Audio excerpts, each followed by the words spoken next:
Good morning students. आज मैं आप लोगों को लेज़र के बारे में एक्सप्लेन करूंगा। जैसा कि मैंने आप लोगों को पहले भी बोला था कि जब हम अकाउंट्स स्टार्ट करते हैं तो उसका एक पर्टिकुलर प्रोसेस होता है और उसी प्रोसेस को फॉलो करते हुए अकाउंटिंग की जाती है, जिसको हम लोग अकाउंटिंग साइकिल बोलते हैं। तो इस अकाउंटिंग साइकिल के अकॉर्डिंग जो है, सबसे पहले आपका जनरल एंट्री का वर्क किया जाता है और जब जनरल एंट्री का वर्क कंप्लीट हो जाता है तो फिर उसके बाद सेकंड नंबर पर होता है लेजर, है ना। तो सबसे पहली चीज ये कि लेजर होता क्या है, इसका मतलब क्या है लेजर का।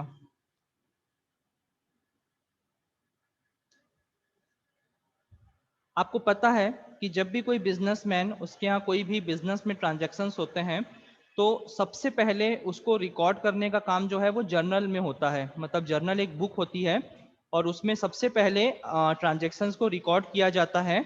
इसलिए इसको प्राइमरी बुक्स ऑफ अकाउंट भी बोला जाता है। मींस जर्नल को प्राइमरी बुक्स ऑफ अकाउंट भी बोला जाता है, क्योंकि इसमें सबसे पहले ट्रांजैक्शंस को रिकॉर्ड किया जाता है। लेकिन उसमें सारे ट्रांजैक्शन रिकॉर्ड हो जाते हैं, देन उसके बाद नेक्स्ट प्रोसेस क्या होता है, तो उसका जो नेक्स्ट प्रोसेस है वो लेजर है। तो लेजर बेसिकली इसलिए बनाया जाता है, कई लोगों के दिमाग में ये भी क्वेश्चन आता है, जब जर्नल बनाया जा रहा है तो फिर लेजर बनाने का क्या मतलब है, या लेजर बनाने का क्या यूज है, लेजर बनाने के क्या बेनिफिट्स हैं। तो मैं आप लोगों को अब बताऊंगा। सबसे पहले हम लोग इसकी मीनिंग के बारे में जानने की कोशिश करें कि जब हम जनरल एंट्री पास कर लेते हैं तो उसमें सारे ट्रांजैक्शन एक साथ रिकॉर्ड होते हैं डेट वाइज।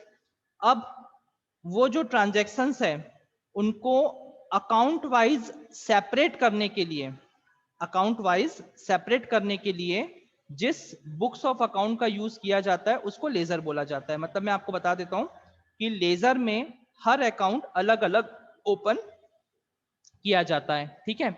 मतलब आपने जैसे जनरल एंट्री में जितने भी ट्रांजैक्शन आपके होते हैं, like cash account, capital account, salary account, wages account, Ram account, Shyam account, जितने भी अलग अलग टाइप के ट्रांजैक्शंस होते हैं, तो उन सबको प्रॉपर एक बुक में अलग अलग मेंटेन जो किया जाता है उसको लेजर बोला जाता है।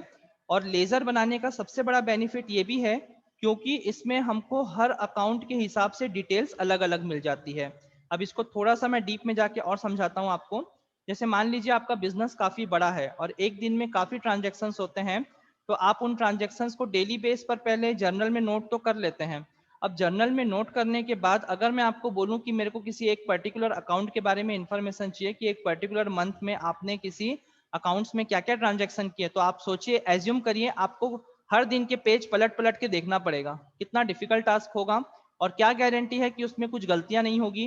100% गलती होने के चांसेस है। हो सकता है कोई पेज स्किप हो जाए या कोई अमाउंट आपसे लिखनी छूट गई हो। तो इन सारी चीजों को अवॉइड करने के लिए या इन सब चीजों से बचने के लिए जो एक प्रॉपर बुक्स बनाई जाती है जिसमें हर अकाउंट्स अलग अलग मेंटेन होता है। जैसे आपको देखना है कैश अकाउंट, तो कैश अकाउंट अलग रहेगा, उसमें सिर्फ कैश की डिटेल रहेगी और कुछ नहीं रहेगा। आपको देखना है राम का अकाउंट, तो राम से रिलेटेड जो भी डिटेल्स होगी वो सिर्फ एक ही जगह पर होगी। तो इसमें सबसे बड़ा फायदा ये होता है हमको कि सारी इंफॉर्मेशन एक जगह पर गैदर होती है, हमको उनको ढूंढना नहीं पड़ता, हमारी टाइम सेविंग हो जाती है और सारी चीजें एक ही जगह पर अवेलेबल होने के कारण, ठीक है, आप लोग समझिए, सारी चीजें एक ही जगह अवेलेबल होने के कारण उसमें गलतियां भी नहीं होती है, ठीक है। और बहुत ही कम समय में सारी इंफॉर्मेशन हमको प्रोवाइड हो जाती है। तो इसीलिए लेजर बनाया जाता है। और लेजर बनाने के बहुत सारे प्लस पॉइंट है, माइनस पॉइंट कुछ भी नहीं है, सब प्लस ही पॉइंट है।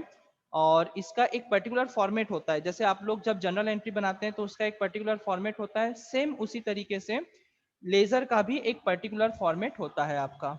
उसमें 8 कॉलम्स होते हैं, वो मैं आप लोगों को बता देता हूँ।